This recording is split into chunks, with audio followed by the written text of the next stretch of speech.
Don't miss Aaron Price on News 24 at 10 next.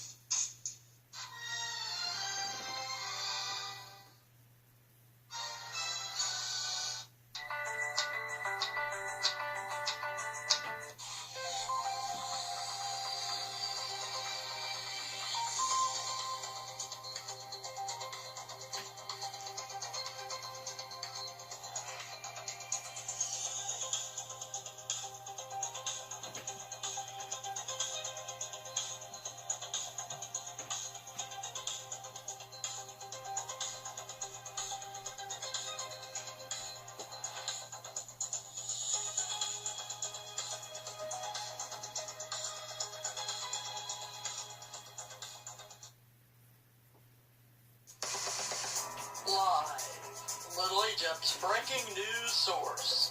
This is News 24 at 5. And good evening. Thanks for joining us. I'm Aaron Price. We have a lot of news to get to tonight, but we begin in Thebes, where Illinois State Police have released more information about a fatal crash in Alexander County. It happened just after 9 a.m. Monday on Route 3 at Thebes. Police say a 2006 Chevy Equinox driven by Tamika Littleton, 30 of Cairo, was headed north on Route 3 just south of Thebes Road when she crossed into the southbound lane, hitting a Ford F-150 pickup truck. Two passengers in the Chevy Equinox, Lahoma Williams, 50 of Cairo, and a 1-year-old girl were killed. Littleton and a 4-year-old passenger were flown to a St. Louis hospital for treatment.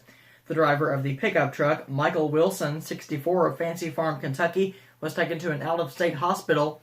Illinois State Police continue to investigate. Meanwhile, police have released more information about a crash on Interstate 57 in Williamson County on Tuesday morning. It happened near milepost 46 at 5:15 a.m. A semi driven by Judah Faye Brown, 57 of Jacks Creek, Tennessee, was headed south in the left lane when a tire blew, causing the truck to veer into the right lane, hitting the rear of a second truck-tractor trailer. Brown's semi then ran off the road into the center median. Brown was extricated from the vehicle and flown to a regional hospital for treatment. A Kentucky man was killed in a crash on Interstate 64 Tuesday. It happened around 5:40 a.m. on I-64 near milepost 71 in Jefferson County.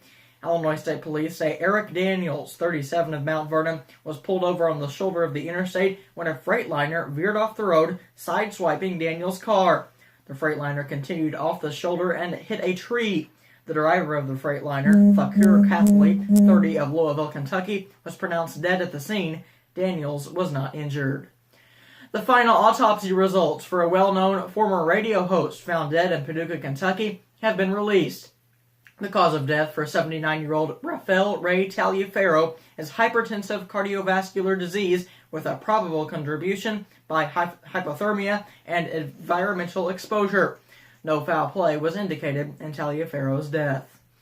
Beginning Monday, April 1st, traffic will be reduced to one lane in each direction on I-24 from milepost 34 to milepost 36 in Metropolis due to a bridge construction project. Drivers will be using a crossover while crews construct a new bridge in the eastbound lanes. Local traffic will also be affected. Drivers using Country Club Road will also be reconstructed within the work zone.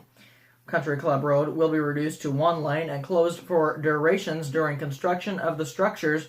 Weather permitting, the project is expected to last through November 15th of this year. We are 5 minutes into spring, but the weather doesn't think so. Rain showers continue to fall across the area right now. Here's Terry with your weather first.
All right, thanks, Terry. Southern Illinois University Carbondale has officially hired Brian Mullins as the new SIU men's basketball coach. He's considered one of the greatest players in SIU history. A pep rally and town hall will be held tomorrow at 5 p.m. at the SIU Arena in Carbondale. For more information, you can visit Saluki Athletics' Facebook page online, and we'll have more on News 24 Sports later on in the broadcast. West Frankfort city leaders looked at positive economic impacts, such as more jobs and a boost to business during a Status of the City meeting in West Frankfort last night. Most of that change revolves around the West Frankfort Mall. During that meeting, Mayor Tom Jordan mentioned the mall's parking lot is packed during the day, storefronts are filled, and businesses are busy. The city bought the mall 6 years ago, and during Tuesday night's meeting, tenants and West Frankfort officials agreed it's the best idea the city has ever made.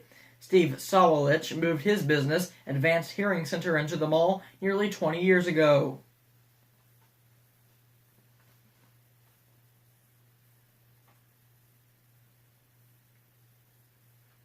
Since moving out to the mall, Sawalich says it's only brought him better business. Wisconsin Physician Services out of Madison, Wisconsin, moved inside the mall back in September. The business signed a contract for 5 years and promised to at least employ 200 people in the West Frankfort location. Mayor Tom Jordan told residents Tuesday night, all these jobs create good problems.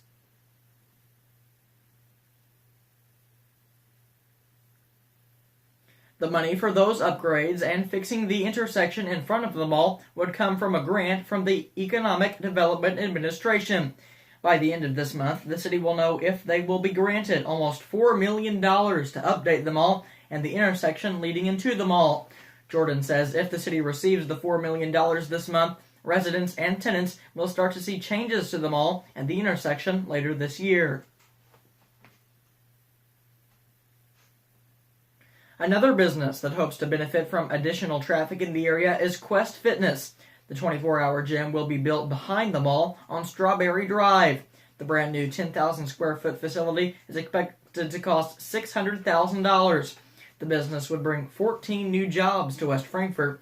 No word on when construction will begin.